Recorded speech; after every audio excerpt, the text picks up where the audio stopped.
I, Dr. Mithunjay, welcome all the dignitaries, faculty members, and students on behalf of the Center for Comparative Public Law and Center for Parliamentary Studies, HPNLU Shimla, to be a part of this special lecture on the theme of Epoch making journey of the Constitution of India within last 73 years. It is heartening to see the remarkable journey of the Constitution of India, which has truly functioned like a living organism.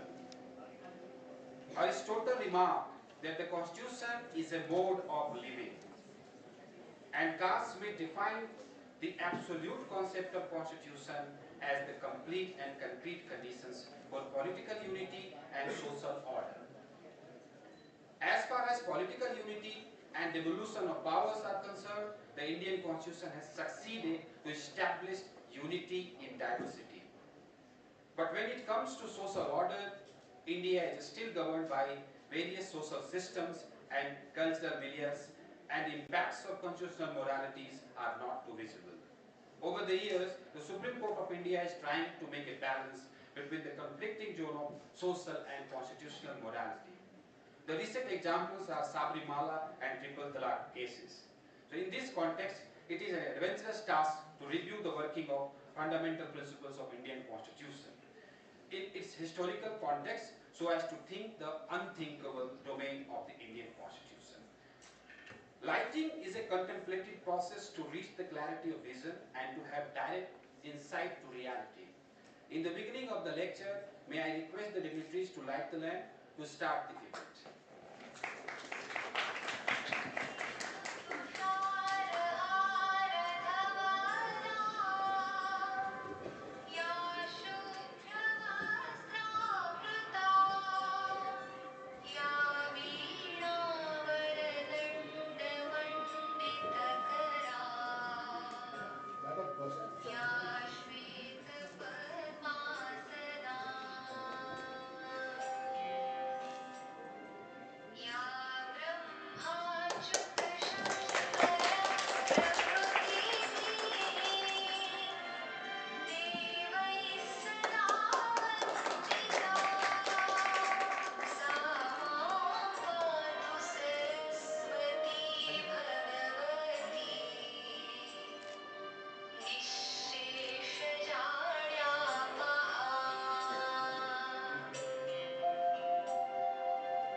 I also humbly request to Honorable Vice-Chancellor Ma'am to felicitate our learned guest Professor Dr. Venkata Rao sir.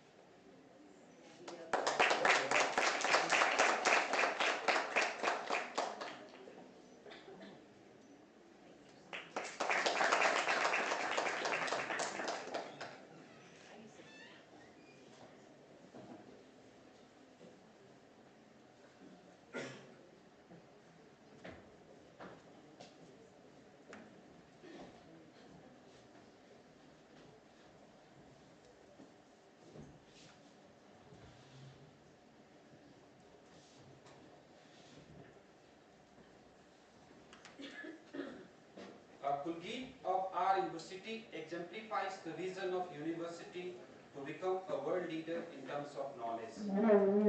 The poetic expression has potentiality to express the deeper dimensions of truth and aspirations. The Kulgeet of the university has been expounded by Honorable Vice-Chancellor Ma'am, and now I request all of you to kindly sing together the Kulgeet of the university.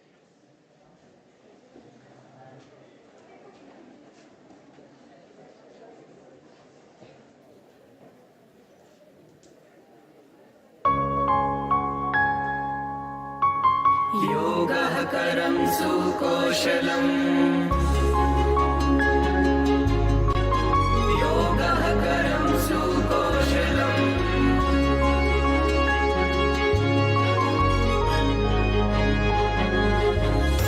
Himachal Pradesh राष्ट्र विधि विश्वविद्यालय विश्व गुरु बनना है क्यों न गुरूर करें हिमालय से ऊंचा मस्तक जिसका दूरदर्शिता आसमान की परतें चिरे हवाएं झूम झूम नाम ले जिसका बर्फ कोमलता में दृढ़ता भरे दे विद्या विधि के हर विधान की मस्तक झुके कर वेदी है संविधान की प्यार करे शक्ति शासन के प्राण की और अपने भारत देश महान की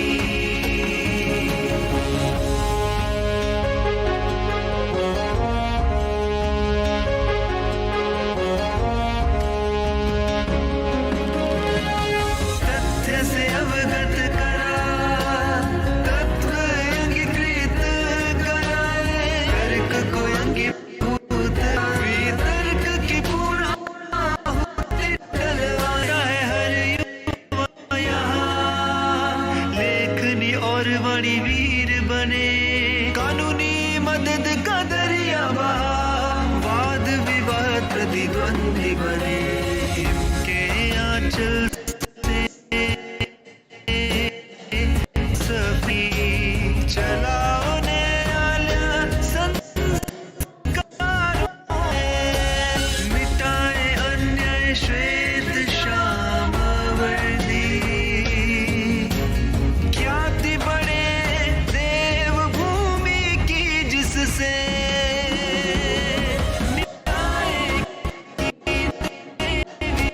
काब सजा जहां स्थापित करे सिंहासन सुनहरा कुंदन बन संवरे विद्यार्थी यहाँ सारे जग में एक होना हिमाचल प्रदेश राष्ट्र विधि विश्वविद्यालय विश्व गुरु बनना है क्यों न गुरूर करें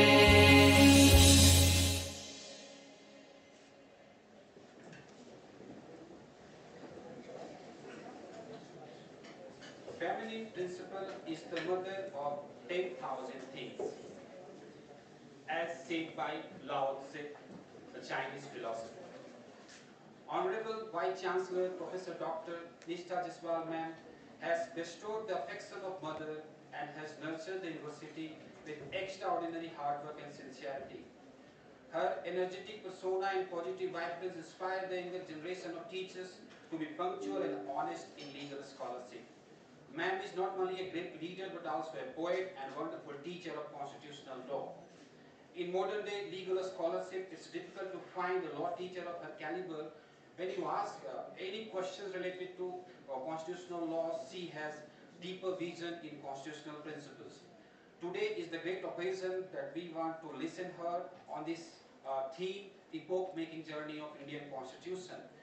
I request Honorable Vice-Chancellor ma'am to deliver welcome address and also to introduce the theme of a special lecture.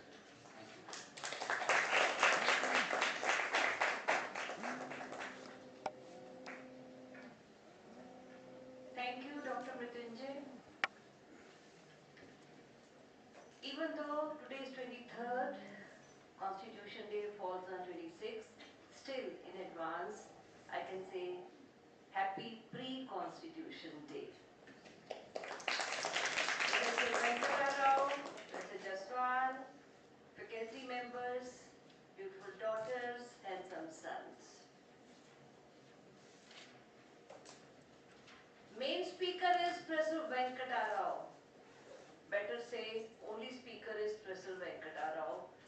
And I can share with you that many a times we share the stage and we have a jugalbandi. And today also I'll try, because what I am going to speak, I will not touch what he is going to speak without knowing what he is going to speak. And I hope, sir, what I speak is preface to your address. I can simply welcome esteemed Professor Venkata Rao by two lines which I just wrote few minutes ago. ये वो है जो जानते हैं हकीकत ही ख्वाब है. ये वो है जो जानते हैं हकीकत ही ख्वाब है. सुनिए तो जानिए कितने लाजवाब है. Heartiest welcome.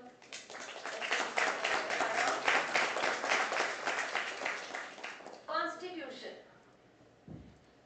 I always say Constitution is the sanctum sanctorum. Constitution is my religion. This is the only altar where I bow.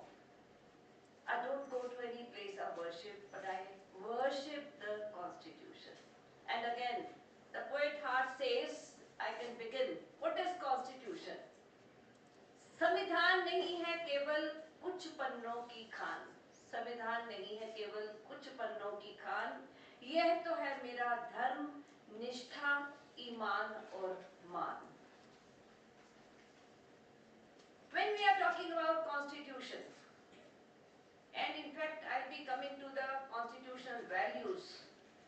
Most important value is when we talk about referring to preamble, unity and integrity. Unity. For understanding unity, we must know, and I always recite the Sangathan Suktam from Rig Veda. Swani va aputi samana, hridyani va samana mastu vo manoyatha va susahasati. Which means, united be our purpose, harmonious be our feelings, collected be our mind. How? In the same way, in which this nature exists in wholesomeness and togetherness. Constitution. There are many stalwarts who talked about Constitution. They had their own opinions. I would like to refer to Mr. Rajiv Dhawan. Everybody knows. Everybody knows about his book, The Constitution of India, Miracle, Surrender, Hope. He writes, the Indian Constitution has proved to be a miracle. It was drafted during the stormy days of the partition of the subcontinent, amidst the slaughter of millions, rioting and mayhem, the political debris of empire having impoverished the economy, left open huge possibilities of organization. Beautiful question raised by him. Now this question I'll start, and I expect the answer from Prof. Venkata Rao. It's a very important question, because if you ask any student of Constitution, what is a Constitution? Even Rajiv Dhawan, when he talks about Constitution, he simply said, main view is that constitutions are not more than arrangements that separate the political and judicial power. All the students of constitutional law, administrative law, they are well aware of this concept of separation of powers, and are essential for allocating powers in a federal system arbitrated by judges. That means allocation of powers. Again, basics, all of us are aware about this federalism, the general concept about the distribution of powers. And further, if I again refer to Rajiv Dhawan only, beautiful words which I would like to quote, constitutions are legacies from the past for the future. As exercises in legitimation, they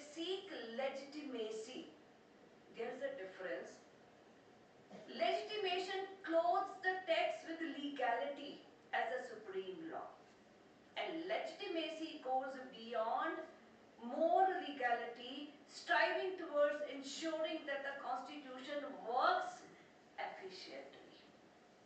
When we have the principles of good governance, we have the principles of justice, and the Constitution must serve the people. During our times, Professor Rao, myself, nobody could pass LLM without studying each page of Grenville Austin. Now, Grenville Austin, he also beautifully talked in his book Indian Constitution, Cornerstone of a Nation, about the Constitution. India's founding fathers and mothers, this is the difference. We always keep on talking about founding fathers, we don't talk about founding mothers. It is only Grenville Austin who talked about founding mothers. So as a mother, I am feeling privileged.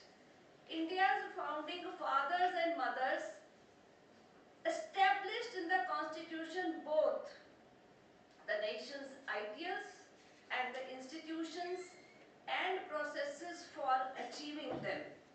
The ideals were national unity and integrity and a democratic and equitable society. The new society was to be achieved through a socio-economic revolution. Now, for that purpose, in fact, all the values enshrined in the Constitution, they are interwoven. We can't take them separately. Unfortunately, for the last so many years, many people are just disparaging the founding fathers and mothers as well as the sanctum sanctorum, that is the Constitution. And perhaps it has become a fashion to do so, that we need to change the Constitution. Change the Constitution. And I am really thankful to God. If you read Keshwananda Bharati versus State of Kerala, 13 judges bench, decision ratio of 7:6, just a matter of 1. How number plays a game. If you read the minority judgment, you find the view, the attitude that we can just destroy the Constitution with one stroke. Thank God we were saved. So the question here is, what is lacking? Whether the Constitution is a good Constitution or a bad Constitution. I can refer to Dr. B.R. Ambedkar, and he beautifully said, however, now this is just a presumption, however bad a Constitution may be, it may turn out to be good if those who are called to work it happen to be a good lot. That means constitutions are never good or bad, these are only the implementers. But we have the example. Reason being that there were different persons who constituted the Constituent Assembly. They had their own opinions, own thoughts, own visions. So it was but natural to receive criticism. I can just quote K. Hanumanthaya, who was member of Constituent Assembly, as well as he was the second Chief Minister of Karnataka. You know what he said? We wanted the music of Veena or sitar, but here we have the music of English band. That was because our constitution makers were educated that way only. That is exactly the kind of constitution Mahatma Gandhi did not, I emphasize, Mahatma Gandhi did not want and did not envisage. So the question is, what was the dream of father of nation Mahatma Gandhi? He said, I shall strive for a constitution which will release India from all thraldom and patronage and shall work for an India in which the poorest shall have that it is their have a feel that it is their country, in whose making they have an effective voice, an India in which there shall be no high class and no low class of people, an India in which all communities shall live in perfect harmony. harmony. Harmony. If I just again refer to the Constitution, Article 51AE, it says, what is the fundamental duty? To promote harmony and the spirit of common brotherhood amongst all the people of India, transcending religious, linguistic and regional or sectional diversities. Now here we start getting the answer that we have one soul. Constitution has a soul and has one soul. I am a poet. So I take harmony in a different way, but you will find a place in the Constitution also. जब कीर्तन अजान गुरबानी प्रार्थना का एक होता है सुर सप्तक, जब कीर्तन अजान गुरबानी प्रार्थना का एक होता है सुर सप्तक, एक ही ड्योढ़ी में खुलते हैं द्वार इनके, सामंजस्य सोता है थपक थपक. सामंजस्य इज हार्मनी. जब मीठे पानी की नदियां समर्पित होती हैं खारे सागर में, जब मीठे पानी की नदियां समर्पित होती हैं खारे सागर में, सागर बादल को देते हैं जल उन्हें भरने मीठी नदियों में.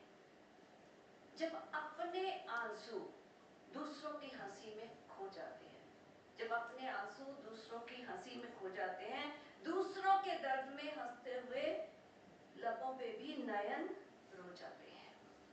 This is what we call as harmony. Now here, few things what I have talked about, like separation of powers, I am not going to touch. Allocation of powers. Now we have seen with the passage of time that how many amendments were made to the Constitution. And issue of even allocation of power, there had already always been a conflict when we talk about distribution of powers, and especially exercise of power in the concurrent list. No doubt we have specific provision 354 where we talk about, 254 where we talk about this, how to settle the repugnancy.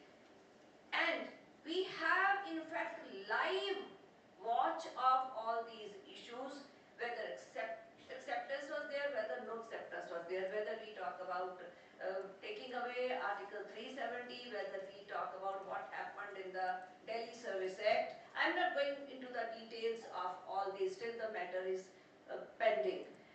And whether we talk about even should we call India as India or as Bharat.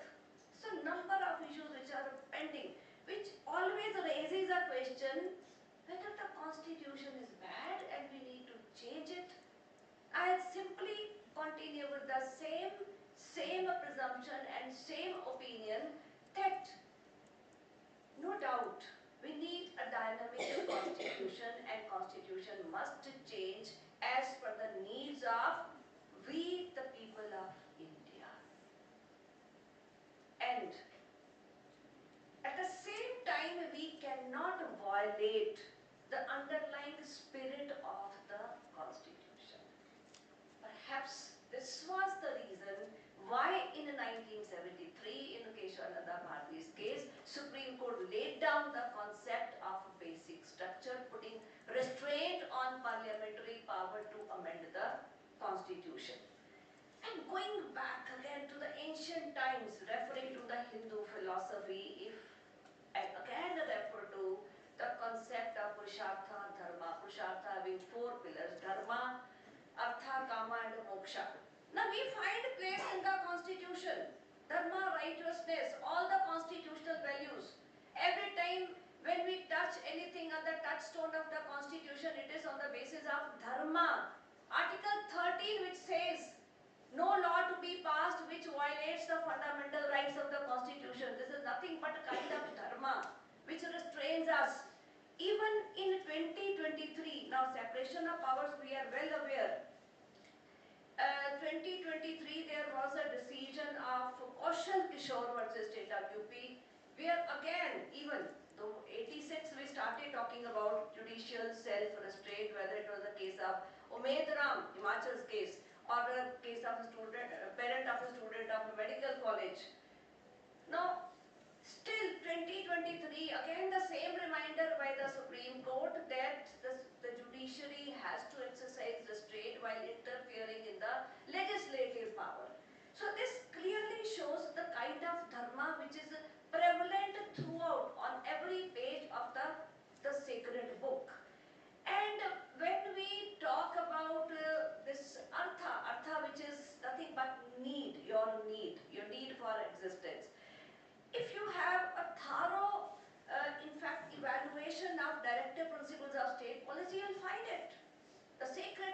of the state, whether talking about the vulnerable sections, whether talking about the upliftment of the country, socio-economic justice, everywhere now we impose this duty. Now this is for this purpose of artha. When we talk about kama, kama we may take in a negative sense, but of course, in fact, no play and all work makes Jack a dull boy. So pleasure is always required in life. And again, I remind you, while interpreting the right to life, the Supreme Court did refer to this. Specifically, I can talk about Francis Corelli Moline's case of 1981, where even Supreme Court talked about that the prisoners who are undergoing incarceration, they also have this right to meet family, friends, have a leisure time. And even if you just go through the labor laws, what you find? You find that the welfare of the workers, their rest time, their leisure time, everything has to be taken care of. When we talk about moksha, moksha is not simply liberation from the cycle of life and death. We need moksha even during this life also, when we talk about self-actualization. Now my psychology teacher knows very well, the management teacher, they know very well how this concept was given by Abraham Maslow. But we find it in the ancient scriptures, and even we find a place under the Constitution when we talk about the fundamental duties 51AJ, when it is a duty to strive towards excellence. So everywhere we find. Now, sometimes we say, perhaps after Sabrimala case, Navtesh Singh Johar, Joseph Shine, Shaira Bano, we have talked about something new, some new innovation of constitutional morality. This constitutional morality, we find everywhere. See, all of you must be aware of, we had the 4 yugas, Krita Yug, Treta Yug, Dwapar, and now Kali Yug, right? And this constitutional morality, now this is in fact a recipe so that in the modern this age, Kali Yuga, where we talk about most of the negative things, so that we improve our conduct in such a way that we behave in the same way as we used to behave in Krita Yuga. And in technical sense, if we talk about, then this is constitutional morality is when we refer to what is right and what is wrong under the Constitution, and it imposes a duty on both ruler as well as ruled. For a ruler, that there must be stability in the system, what we call nowadays as good governance, and for the ruled, we talk about obeying. Now here immediately I am reminded of social contract, different social contract theories. I don't agree with Hobbes that we have to absolutely submit to the ruler. I agree with Rousseau that if the ruler fails to safeguard our life, our person, our property, we have all the rights to revolt. So we find all these values. In fact, the moment we open the Constitution, the preamble, all these values, if I talk about unity and integrity, can there be unity and integrity without fraternity? Answer is no. Now what is a fraternity? I can refer to a shloka from Hitopudesha. Paro api hitvan bandhu bandhur api hitapara ahita dejo vyadhi hitam aranyam oshadam, which means the person with whom we have no relation but who helps us in our difficult times is our real relative. But if we have some relative but he or she does not help us in adverse times, we cannot take him as our relative or a brother. So what is brotherhood? When we stand together. Again, I'll say I am a poet. भाईचारा समझना है तो विवेकानंद का संबोधन याद करो. भाईचारा समझना है तो विवेकानंद का संबोधन याद करो. वसुधैव कुटुंबकम का नारा जग में आबाद करो. गिरते को थाम लो, अपने पांव पर करो खड़े. गिरते को थाम लो, अपने पांव पर करो खड़े. याद रखो न रोटी के निवालों पे न शमशान पे कोई लड़े. धर्म वह है जो प्यार करना सिखाए, भाषा वह जो आपस में जोड़ जाए. मैदान के सीने पे खड़ा पहाड़ और पहाड़ जल की नदियां मैदान पे छोड़ आए. And I pray to God, Arab एक तो अंतर बता हमारे सामंजस्य का करे बंटवारा, कर खून का रंग अलग होता तो तोड़ देते भाईचारा. Now we find a reference to this because, as I said, we have a mool mantra of we the people, and from we the people we derive this concept of brotherhood, fraternity or unity and integrity. And I would just like to quote from AIMS Students Union case of 2002. Fraternity enshrined in the preamble is indicative of the mindset of the framers of the Constitution that balances the dignity of the individuals is to be ensured only subject to the unity and integrity of the nation and preponderance we the people of India. And equally important are the other values, like because we cannot have unity, we cannot have integrity, we cannot have brotherhood unless and until we have this we follow real secularism. We have socialism. Secularism is when we have a tolerance. Socialism is when, in fact, where we talk about the positive equality and we find a place under the directive principles of state policy. In the modern times, if we refer to hijab case and refer to secularism also, how the Supreme Court of India correlated this with the discipline among the students. So here again, we come to the same thing. What is constitutional morality? Duty of the ruler as well as the ruled. So I'm going to stop now because you have to listen the erudite speaker, but finally I'll just recite my poem on Constitution. संविधान कुछ पन्नों की कहानी है, जानती नहीं. संविधान कुछ पन्नों की कहानी है, जानती नहीं. संविधान की आत्मा ठिठक सी गई है, मानती नहीं. Now this is when we talk about this bad or it needs a change. When I say संविधान की आत्मा ठिठक सी गई है, मानती नहीं. बहुत ऊंची है जुबान संविधान की, हिमालय से भी ऊपर गूंजती है. गंगा की धारा, परिंदों की उड़ान, फूलों की खुशबू हर दिल में फूकती है. इसकी सतह पर न जाने कितनी सरकारें गिरी और बनी, न्यायालय के लक्ष्यों में कितनी धाराओं पर खूब ठनी. संविधान नहीं रहा स्थिर, दिस डायनामिक. संविधान नहीं रहा स्थिर, बनता बलता पनपता गया. हम सब जन, वी द पीपल, हम सब जन से शब्दों का गहरा दायरा उधेड़ता और बुनता गया. तकनीकियों ने विकास के नाम पर जीवन बदला. तकनीकियों ने विकास के नाम पर जीवन बदला. संविधान ने शासन और शक्ति को तर्क पर टटोला.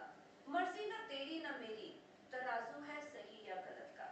मर्जी न तेरी न मेरी, तराजू है सही या गलत का. राष्ट्रीय सुरक्षा या जनहित में भी पारदर्शिता संचित है.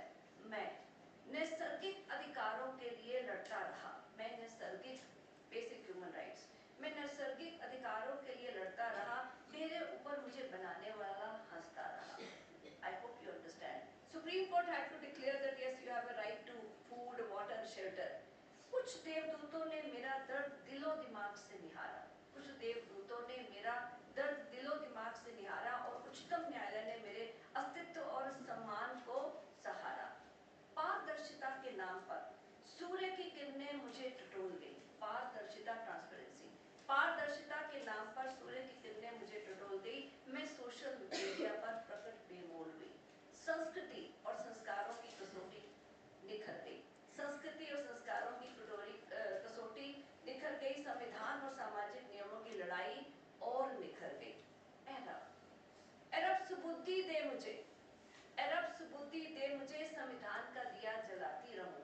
अरब सुबुद्धि दे मुझे, संविधान का दिया जलाती रहूं, मगर भारतीयता की मशाल बुझने से बचाती रहूं. मगर भारतीयता की मशाल बुझने से बचाती रहूं. सर्वे भवन्तु.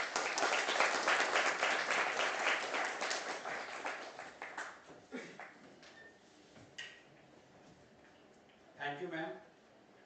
Ma'am's address reminds the wise words of Robert Frost, who said, "Two roads diverged in a wood, and I took one less troubled by, and that has made the difference. So Indian Constitution has a similar story, I think. And in liberal mode of thinking, we believe that Constitution is panacea. It can change our life. But we don't believe that it's a human nature which is related to institution. So instead of thinking about making a sound institution, we should also focus on human potentiality to make institution vibrant. We have same constitution, but we have emergency. We have same constitution, but we have edible. We have same constitution, but we have Maneka Gandhi. So it's a human being who makes constitution beautiful and successful. Professor Dr. R. Venkata Rao sir is currently serving as Vice-Chancellor of Indian International University of Legal Education and Research, Goa. He has served for 31 years in the Faculty of Law, Andhra University in various capacity.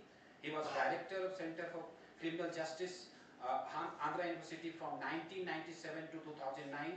He served as Vice-Chancellor of National Law University, Bangalore, for a period of more than 10 years and made it the #1 National Law University in India. He is not only a great leader of legal education, he is not only a great leader of legal education, but also a scholar par excellence. He loves reading books and contemplating the fundamental questions of life. I still remember that interview when he asked me, if you meet the God, what question will you ask him? You may visualize the depth of his question and visions towards life. I request her to deliver the special lecture on Epoch making journey of Indian Constitution.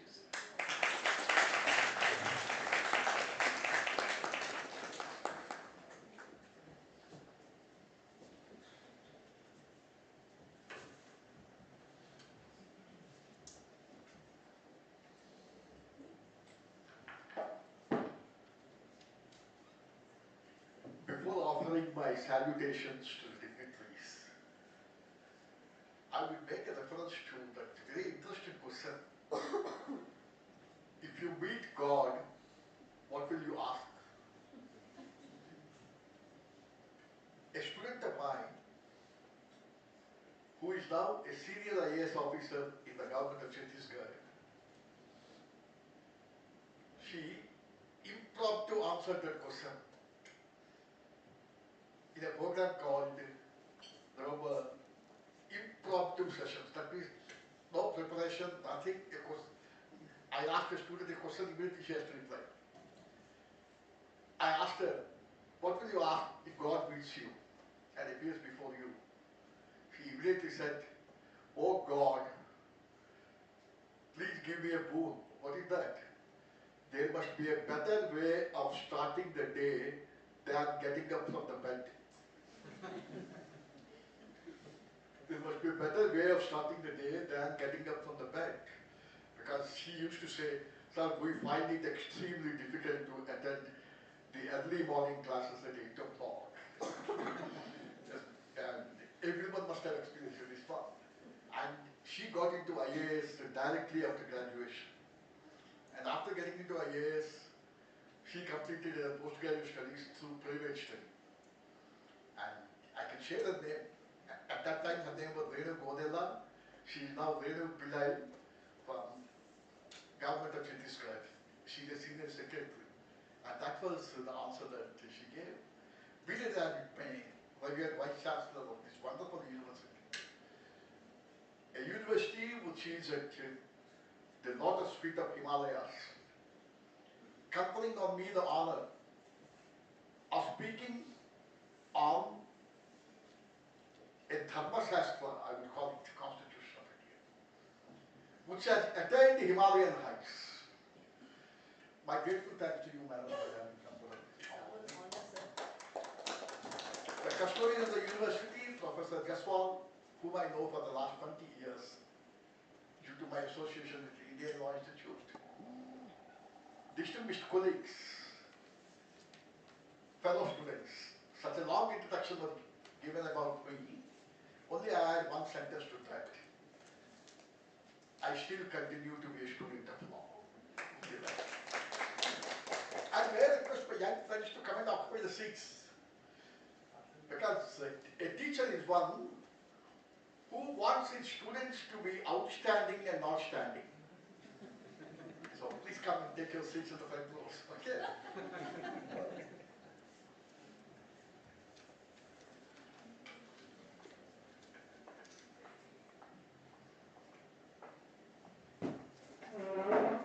Thank you very much. The Constitution of India is today 73 years young. I deliberately use the word young because institutions will never become old. Only human beings become old. And the Constitution of India is an institution. It continues to be young, eternal.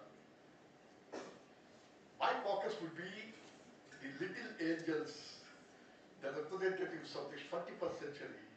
I'll just speak to you about fundamentals of the Constitution to answer the question of Professor Nishita Jaspalji, where is the soul of the Constitution of India? Okay. In one sentence I would say, human dignity is the summum bonum and the soul of the Constitution of India. And that human dignity can never be bartered away under any circumstances. And today we observe this Constitution Day only to spread the constitutional ethos and constitutional culture among everyone. The clarion call might have been unity in diversity, but today the journey is unity in biodiversity. Please remember. Diversity doesn't stop with human beings. Diversity goes to all living organisms. And that's the reason why I say it is not an epoch-making journey, but it is an odyssey. It is an ayanam, Ramayanam. The journey of Rama through different stages is called Ramayana. The journey of the Constitution of India through 73 years. But young minds, you must understand, as to why some people used to call 26th November Law Day for quite a long time. And today it's being called Constitution Day. I will take you to the days of Justice Krishna Iyer. Krishna Iyer once called the President of the Supreme Court Bar Association, the then President, L.N. Singhvi, who is the father of Abhishek Singhvi, now a leading lawyer in Supreme Court of India. Krishna Iyer called him and said, time has come for us to celebrate 26th November as Law Day, a day of social audit, he said, this is the word he has used, a day to remind the advocates of the social accountability part of it. And what does the Constitution say about that? And since then, 1979, November 26th was observed as Law Day up to 2015. In 2015, the Government of India, to commemorate the 125th birth anniversary of Baba Saheb Dr. B.R. Ambedkar, has said, from this year onwards, Law Day will get metamorphosed into Constitution Day.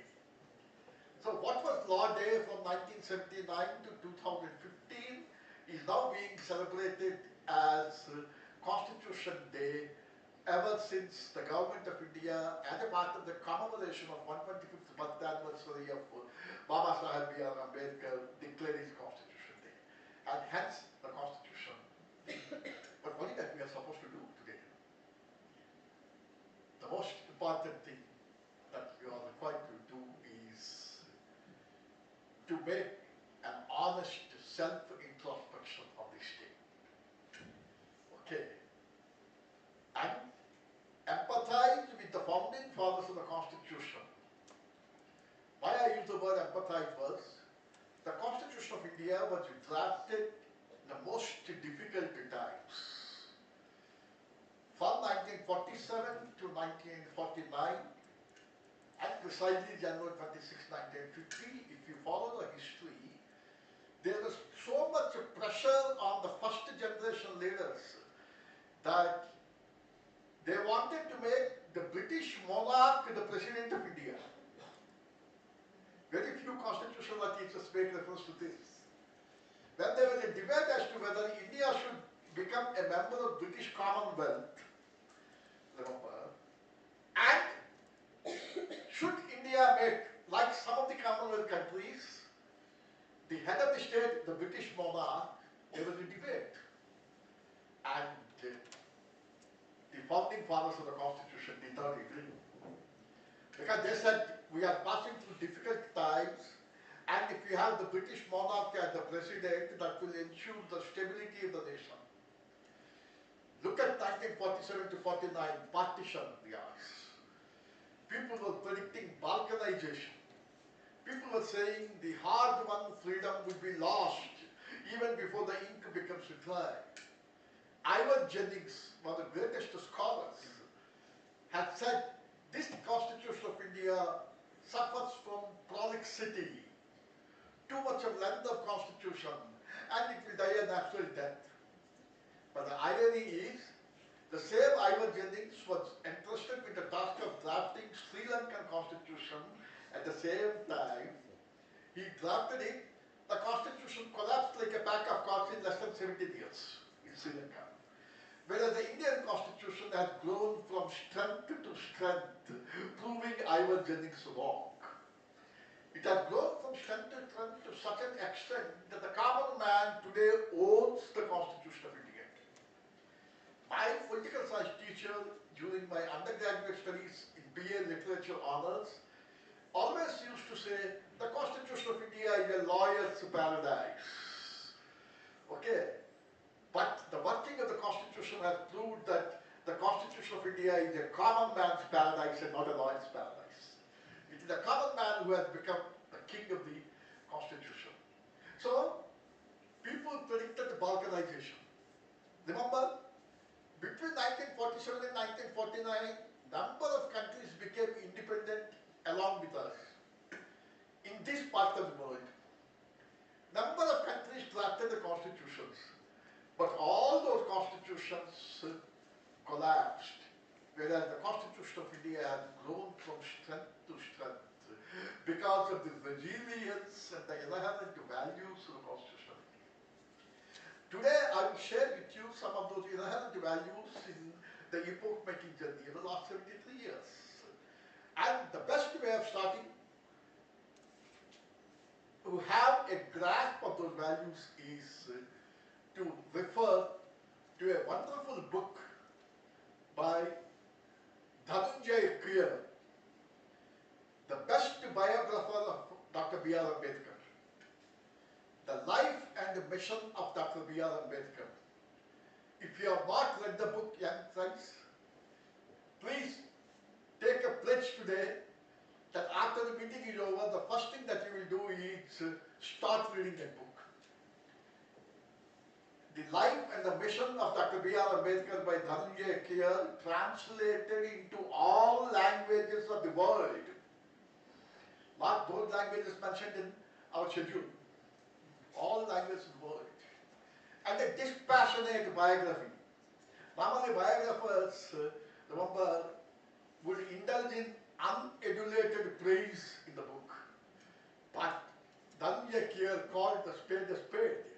And in that book, there is a chapter called The Making of the Constitution of India. That chapter is a must for you. Okay. In that chapter, Dr. Dhananjay Kriya says, Baba Saheb Ambedkar is great because he is the chief architect of the Constitution. He is great, not because he is great, but because the Constitution of India is great. He beautifully says, Dhananjay Kriya, Ambedkar became great because of the greatness of the Constitution. But why is that the Constitution of India is great? He quotes a paragraph. I'll recall those words. Follow me very carefully.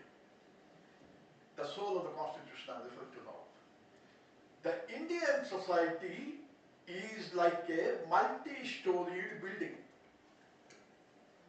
Multi-storied building is a sign of civilization. You must be proud of it. So I was proud. But the second sentence was very disturbing. The Indian society was like a multi-storied building without either a staircase or an elevator. People, all living organisms have three traits: birth, growth, and decay. So, all living organisms from the unicellular amoeba to most developed mammal called the Homo sapien, they share these traits. So we are born, and in a society where you have a strict hierarchy, where birth is an accident,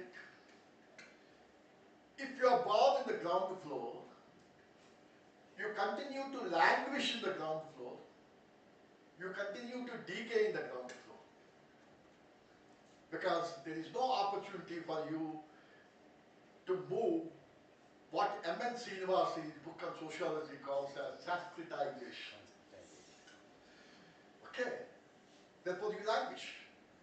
Forgotten species of humanity, Krishna says in one judgment.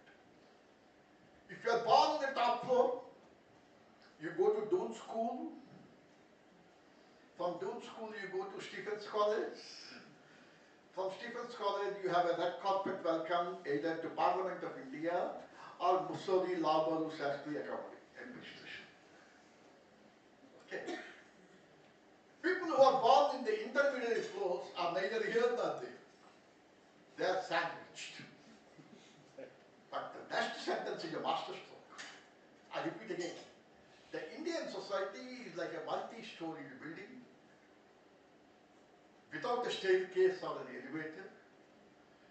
The missing staircase or elevator is the Constitution of India. That's what it says. The Constitution of India is the staircase or elevator which provides you the opportunities to move from one floor to another floor. And therefore, Dr. B.R. Ambedkar is endearingly called Baba Saheb by teeming millions and not as Dr. B.R. Ambedkar. Go to any village in Maharashtra, they refer to him only as Baba Saheb. Endearingly. They look at him as a messiah. And he gave the Constitution to us. And Dr. Baba Saheb Ambedkar wonderfully observes that, see, the Constitution of India is not an instrument for the government to restrain people, but it's an instrument for people to restrain the government. How wonderfully puts it. He quotes Patrick Henry, and he says the Constitution of India is not an instrument for the government to restrain people. Because once you allow the government to restrain people, it will come to dominate our lives, it will come to dominate our interests. Therefore, the Constitution is an instrument to restrain the government. And who will restrain? People will restrain. And Madam was referring to duties in Constitution. I'm reminded of Professor Bakshi's beautiful observation on fundamental duties. Everyone says fundamental duties were included after the 42nd Amendment. Bakshi asked a question, does it mean that the Constitution of India before 42nd Amendment was a duty-free constitution like duty-free airport? No.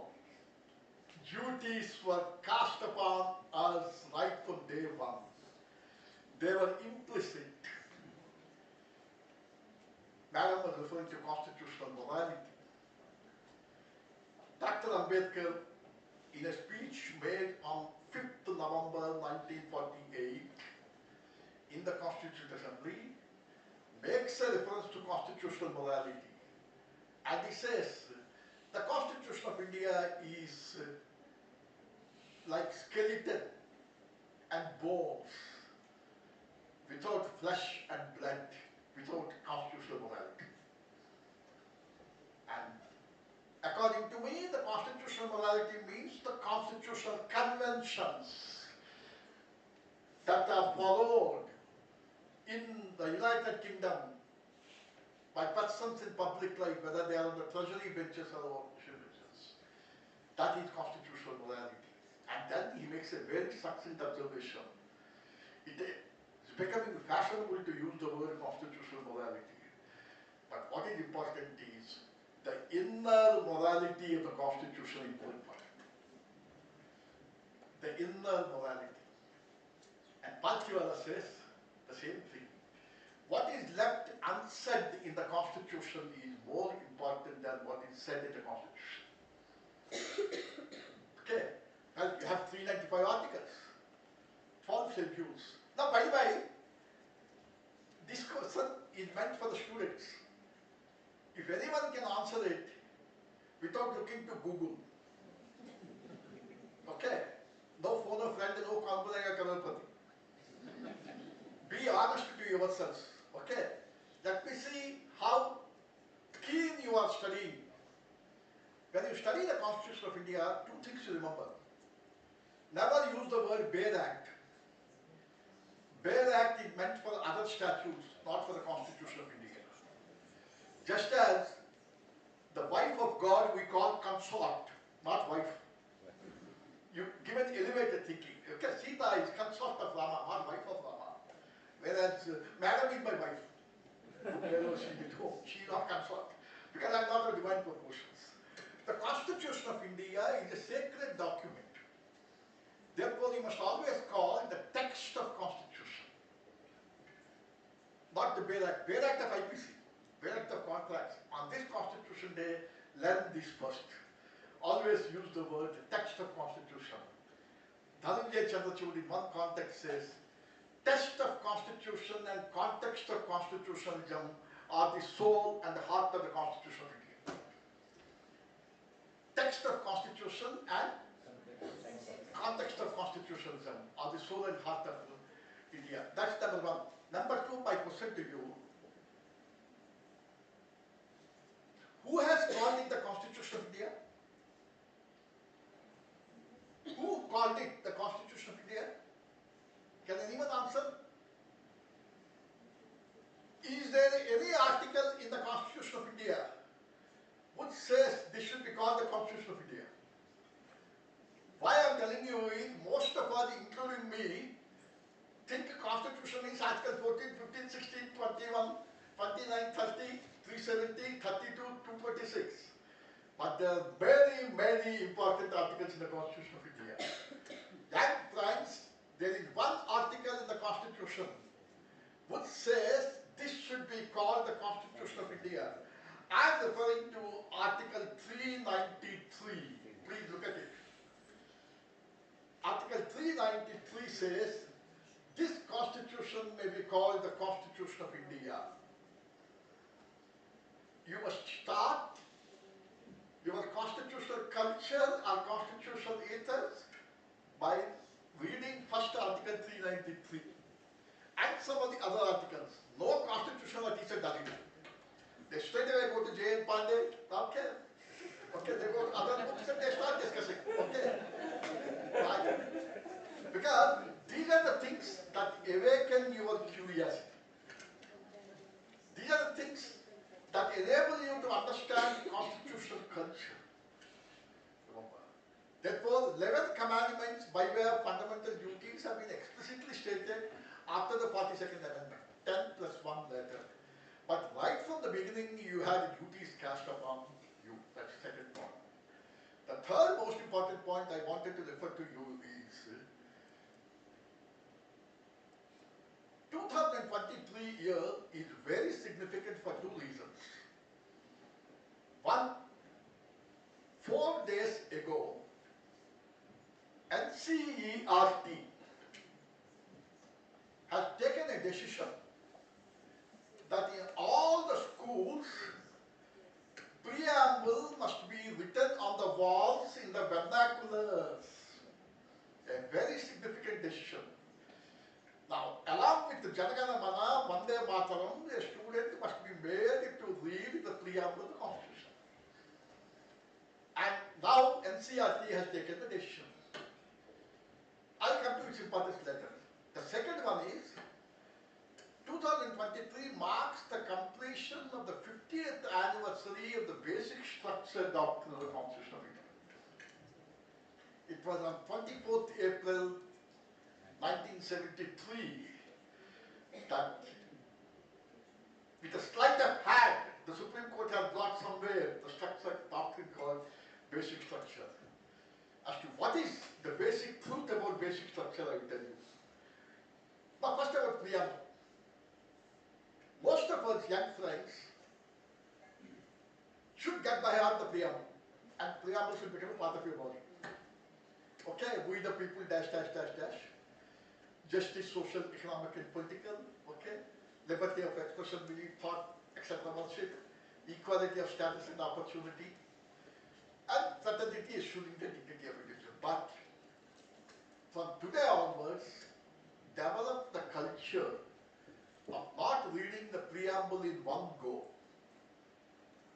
If you look at the Constituent Assembly debates, a clear reference is made as to why there is a small pause in preamble. Okay? And that pause comes, I explain to you as to what is that pause. To secure to all its citizens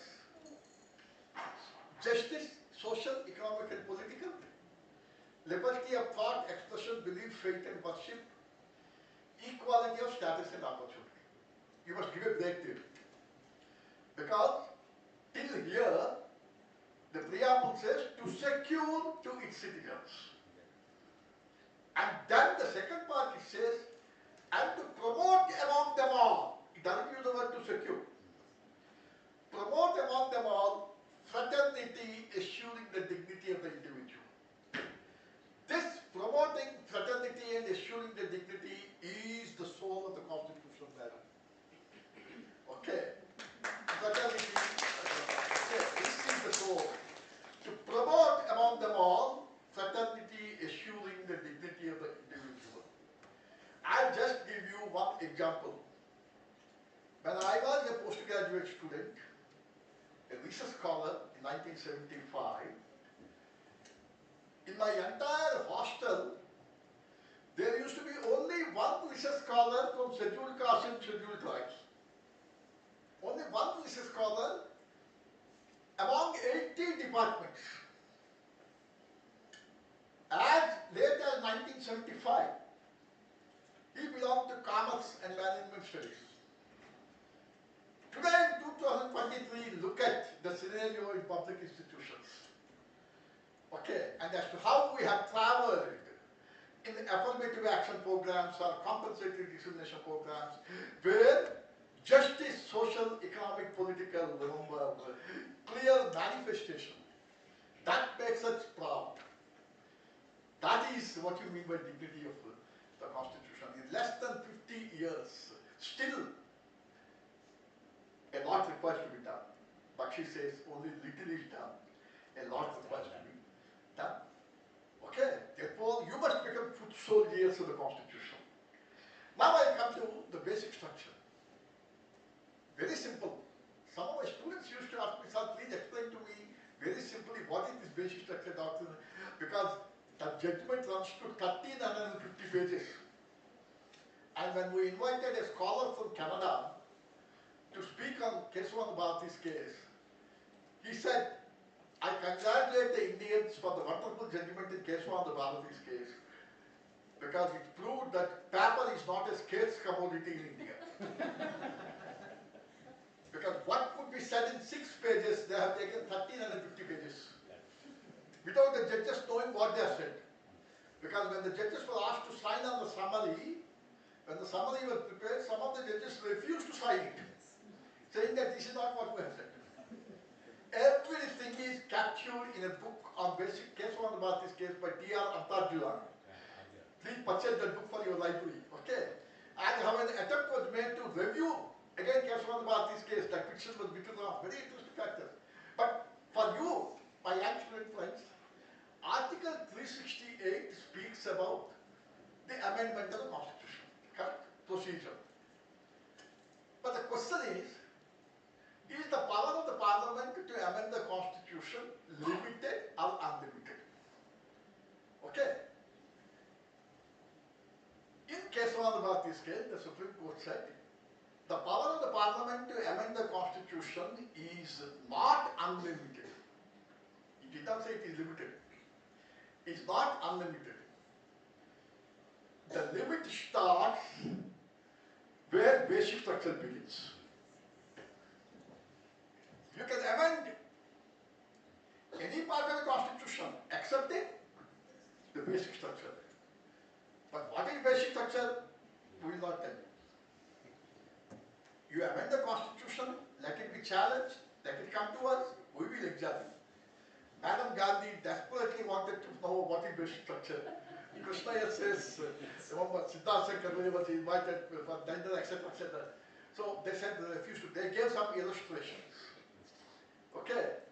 And so that is the basic structure. The soul of the Constitution is the basic structure. Because Article 368, young student friends, please remember, one judge said, speaks only about the amendment of the Constitution and not substitution of the Constitution. You have understood? Understand the difference between the amendment and substitution.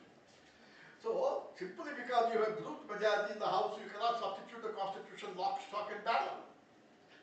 Okay? So it speaks only about the amendment of the Constitution.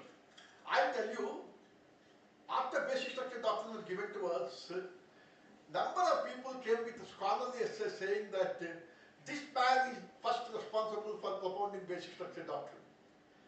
And one article referred to a German scholar's lecture in Banaras Hindu University. Some of you constitutional teachers are nodding their heads. I'm happy that the title has used the word basic structure for the first time. No, it's not true. So Bakshi immediately gave a clarification stating that it was Justice Mutholkar in his dissenting opinion, like he said, when you use the word, see beautifully he said, preamble says India is a sovereign democratic republic. Correct? It did not use the word democratic and republic. It is democratic republic. Please follow. That's a lot of difference between these two. Sovereign democratic republic. Now tomorrow can you change it? No. Because this is an inherent feature, inalienable feature of the Constitution. So Justice Mutholkar was the first one to have come out with a doctrine of basic structure, and it was later, remember, propounded by a number of scholars. And today you will be happy to know many of the African states have adopted our basic structure theory. Because normally, you know, when you speak about constitutions and the functioning, subconsciously we have a contempt for African nations because of sophisticated brainwashing technique. Okay, we think that in Africa only military coups happen, there is no rule of law, only law of the jungle. No, that's not the case, please. There are wonderful constitutions working in a number of African states. Uganda had adopted our basic structure theory. And that is a glorious journey from 1973 to 2023. And it is that basic structure which held our country together. Remember. And therefore, the second point I wanted to refer to you is that basic structure. The third one is, today the Constitution of India, I'll just wind up in 5 minutes because more than you are a bit selfish, I have to cancel my flight. Okay. So, she was referring to Granville Ashton, the cornerstone. And after 30 years, he wrote, The Working of a Constitution, a New Democratic Experience. Both the books you read. And the latest book on the Constitution by Fali Nariman. Just 1 month back, the book was released. Okay. What the Constitution means for you, something like that. Okay. It's a marvelous book. Okay. And Granville Ashton says, there are 3 important strands in the Constitution of India. What are those 3 important strands? Protecting and enhancing national unity and integrity. All cynics who predicted that India would be fragmented, there would be balkanization, they were forced to bite the dust because of the inherent strength of institutions institutions promoting unity and integrity. Then the second one is establishing the institutions and the spirit of democracy. Right from day one, we have given universal electoral suffrage. If you go to the debates of the Constitutional Assembly, there were people who said only with educational qualification you must have the right to vote. Women should not be given the right to vote. After the American Constitution gave the right to vote to women, after how many years? More than a century. And we are teeming millions. But the Constitutional Assembly members said, we have absolute confidence in the innate wisdom of the little man walking to the polling booth to cast his vote. Well, if he is not educated, in my younger days, they used to put boxes. Red color one political party, yellow color for another political party, blue color. That means he will say, you cast your vote in the blue box, that will go to a particular candidate. That's how the journey started. And today you have EVM. And the Election Commission of India has discharged a great responsibility of conducting how many elections? 2024 you will see. And not even once you had a major complaint of rigging, except in once in Jammu and Kashmir. Okay. Therefore, that's a testimony to the institutions we have built because of the constitutional culture. And the last point is fostering the social revolution to better the lot of the mass of Indians. Ambedkar said, a constitution which makes many revolutions impossible will make major revolutions inevitable. A constitution which makes many revolutions impossible will make major revolutions inevitable. And the Constitution of India has given us many, many, many revolutions. Look at the journey of Article 14, 15, 16, and as to how equitable, if not equal distribution of values was aimed at successfully. And the last point I wanted to share with you is the observation of Justice Vivian Bose. Young students, friends, it is your pious obligation to read the judgments of Justice Vivian Bose. Some of you might not have heard his name also. He belongs to the first generation of Supreme Court judges. His judgments are nothing but English poetry, without any verbosity of Krishna and Epoch. Epoch and Krishna also write beautiful English, but their style is verbose, flabbergasting, Victorian full style. But Vivian Bose is simple poetry. I quote a sentence from him. The Constitution of India is more than a legal parchment. Don't consider it a legal document, no. It is a Fabian socio-economic instrument with a revolutionary thrust. What a wonderful expression. He used the word Fabian. Why?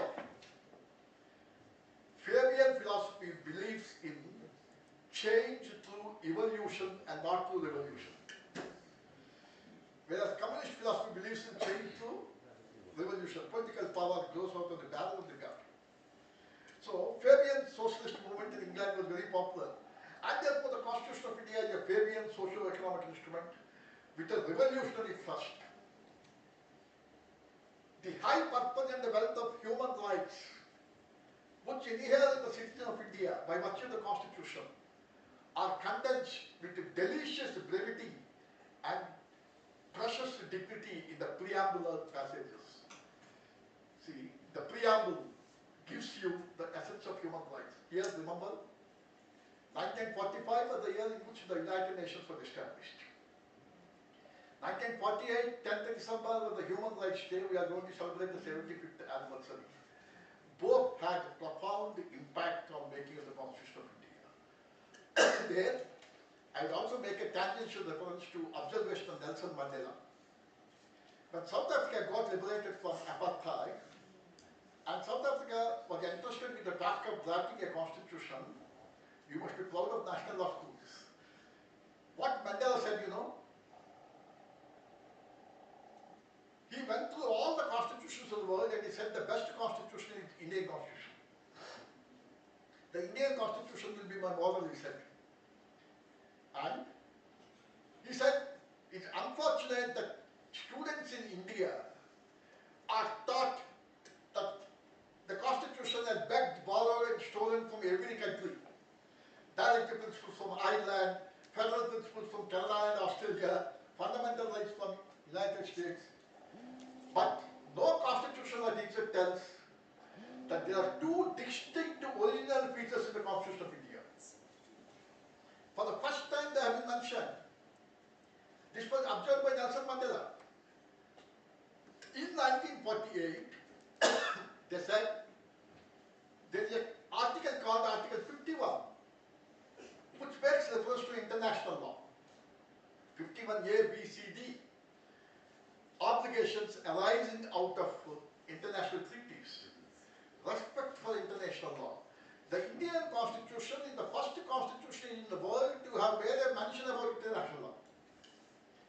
Today, after globalization, after 1993, everyone started speaking about international law. Okay? Right? And the world without borders.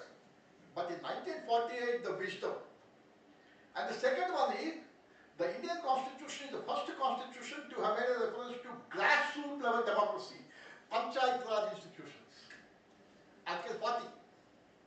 And Mandela said, therefore I invite experts from India. He has invited Havanu. Havanu was author of the Commission on Backward Classes before Mandela. I mean before Mandela. And Havanu is a social activist from Bangalore. Ravi Verma Kumar was invited. Vice-Chancellor of National Law School was invited, not me, my seniors. And some of the senior faculty members, they went to South Africa to help Nelson Mandela to draft the Constitution on the models of the Constitution of India. What grand attribute you require? Remember, that's the greatest testimony by a virtual disciple of Mahatma Gandhi, Nelson Mandela.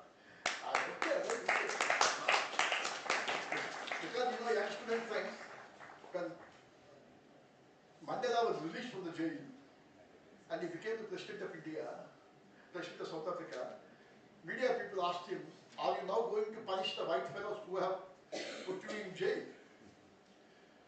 Then he said, what difference would be there between them and me? Okay, I forgot about it, he said. That is Gandhi's Gandhi's respect to director principles of state policy. Nothing but Gandhian ethos. So, to continue the last paragraph, see, now this comes to the important point. We can never forget, please remember, people of India as a whole, not the elite, we are the elite, not the upper strata, not the power brokers, not the creamy layers, but all the people are title holders under the Constitution. Remember. The Constitution of India is meant for the butcher, fellow who sells meat there, the baker, the candlestick maker, the tortured prisoner, the bonded laborer, the discriminated gender, the marginalized dissenter, the disabled, and the deprived human. All those are title holders of the Constitution of India. And we should today take a pledge that we will become the foot soldiers so that the benefits of constitutional ethos and culture reach every nook and corner of the country.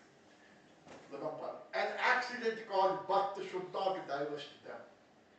The last thing, an appeal to you. I quote the words of Pranab Mukherjee, who said, every Indian should take a pledge that whatever you do, the Constitution of India must be at the back of your mind and must be at the center of your heart. That is the best way of celebrating Constitution Day.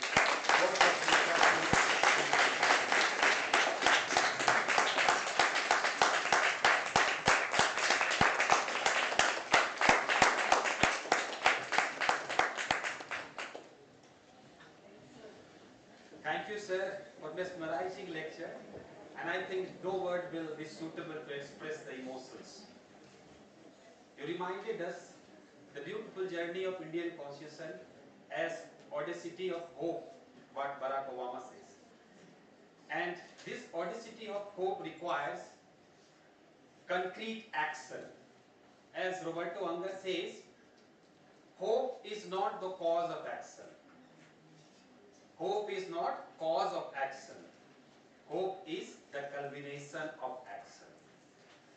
And those who fail to hope must act so that they may hope. This is wonderful lectures, and this great lineage, historical lineage with younger mind will cultivate and nurture them to become not only a better lawyer, but the foot soldier of constitutional principles. With these words, I request worthy Registrar Sir to propose vote of thanks. Thank you, sir. Thank you, Dr. Mrityunjay. Professor R. Venkata Rao, Honorable Vice-Chancellor, India International University of Legal Education and Research, Goa. Honorable Vice-Chancellor, National Law University, Bangalore. Professor Nishcha Jaswal, Honorable Vice-Chancellor, faculty members, and dear students. Today's Center for Comparative Public Law and Center for Parliamentary Studies, HPNLU Shimla, has organized this special lecture to celebrate Constitution Day.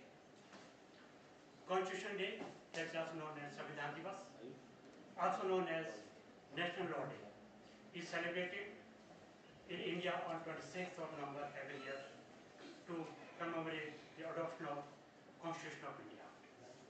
On 26th of November 1949, the Constituent Assembly of India adopted the Constitution of India, and it came into force on 26th of January 1950. We are honored and privileged to have Professor Venkata Rao with us. Sir reached Shimla a few hours back, and he will leave immediately after this program is over. That is our love, affection, commitment to NLU Shimla. Sir, we are highly obliged and thankful to you for sparing us.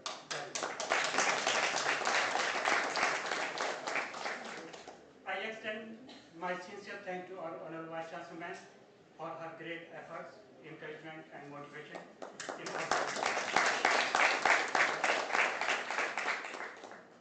both of them deserve once again standing ovation, please. One of them.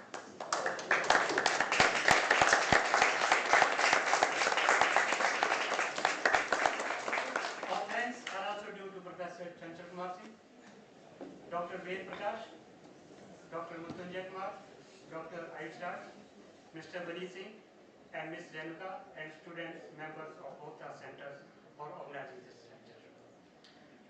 Thank you, Professor Shukla and Professor Santosh Kumar, for your cooperation in organizing this lecture also. Thank you one and all for placing the present.